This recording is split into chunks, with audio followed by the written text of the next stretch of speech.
আসসালামু আলাইকুম রহমতুল্লাহ। সকালবেলা কাঁঠালটা কাটলাম। কাঁঠালটা যথেষ্ট পরিমাণ বড় এবং তার কোষগুলোও বড়, যেটাকে আমরা চাউলা বা কসকস শক্ত ওইরকমটা বলি। তো আমি আমার গ্রামের আত্মীয় স্বজন বলতে তেমন কেউ নাই। আমার পাড়া প্রতিবেশী যারা আছে, আমার বাবার চাচাতো ভাই,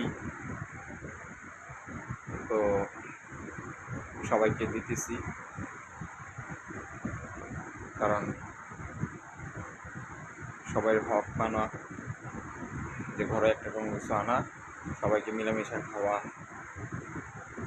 সেই জন্য এই জিনিসটা, যে এত বড় কাঁঠাল তো আমি আর আমার আম্মা দুজনেই মিলে শেষ করতে পারবো না, তার আগেই পৌঁছে যাবে। তো ইনশাল্লাহ সবাইকে দেওয়ার চেষ্টা করতেছি।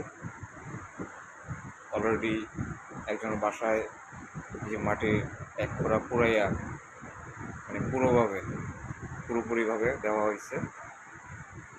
তো এটা আসলে বলার উদ্দেশ্য হলো এটাই, যে আমার বিলটা কিন্তু অনেক বড় আমি মনে করি, কিন্তু আমার আর্থিক অবস্থাটা আমার অতটা না।